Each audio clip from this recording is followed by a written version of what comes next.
because some people have insisted I must dress like them.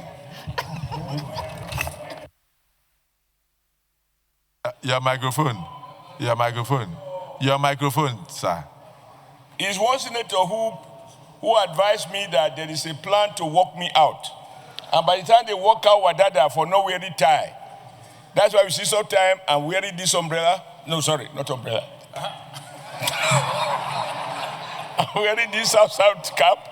Some other time, I'm now in search of identity. But talking seriously on this matter, I think we have to be completely holistic in reviewing the situation that we are in. And I'm very happy that, Mr. President, you are the one presiding and you must have dealt with Kasina.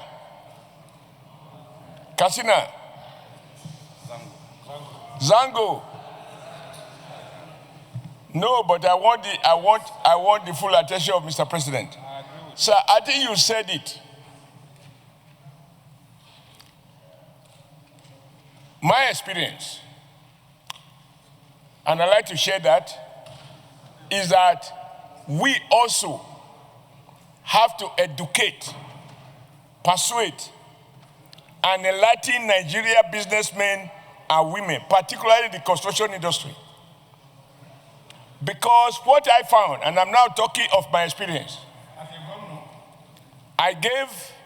we awarded a contract to a Nigerian contractor who seems to have all the equipment, so I thought.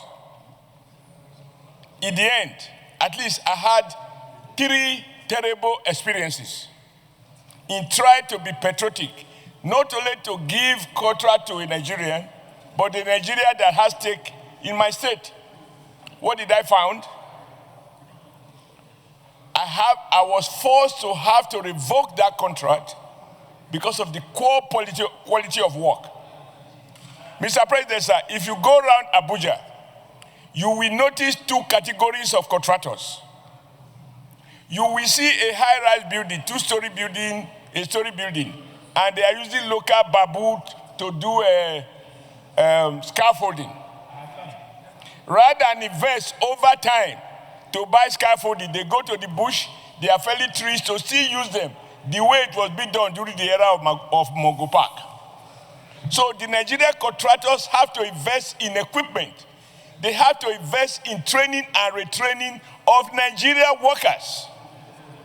Because nobody wants to throw money away in the name of patriotism to a contractor who in the end will give you a job that can't stand the test of time. This is the only country you build a road. 2-3 years later, it has potholes. Even though foreigners are also involved in this, because some of the supervisory agencies are not doing their job. So I don't want us to have a generalized commitment about, I think every case should be dealt with on case-by-case basis. Lastly, the issue of 3 years. We need to do thorough investigation. Nobody can ask me to bring my tax clearance before I was born. So if a company was registered in 2024 and it bids for contract in 2025, I do not see anyone asking such a new company to produce 3 years of taxes when it was not yet in existence. What they might do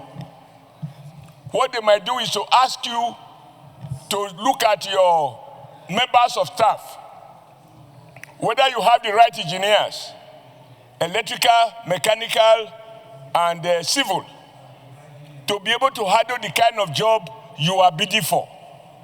I do not want us to deceive ourselves that we have people in the Bureau of Public Procurement that says, bring 3 years contract experience. That's what is actually happening. Then somebody is doing something wrong. If you ask me generally, even the Bureau of Public Enterprises, to be very honest with you, in my opinion, they are adding no value. They add no value. It is just another toll gate, another bottleneck that leads to all sorts of delays. What do they do differently? How can you have a bureau that is specialized in electronic? They are specialized in civil. They are specialized in mechanical. They are specialized in chemical. Where are the expertise in that bureau? I understand the intention, but the truth, it has led to endless delays. When I was governor, sir, I used to tell them I am a contract worker because my time is limited. A job I want to do for 3 months is taking you 6 months to do the evaluation. In the end, contracts are still inflated when these agencies choose to oblige. So I think it's something that we need, even if it's a small committee, to interface with them so we understand really what is going on. I am worried about a general policy of give all contract to the native or give all contract to foreigners. I think everything should be based on case-by-case basis, depending on the kind of job and the kind of contractor that is bidding for the job. Thank you, Mr. President. Thank you.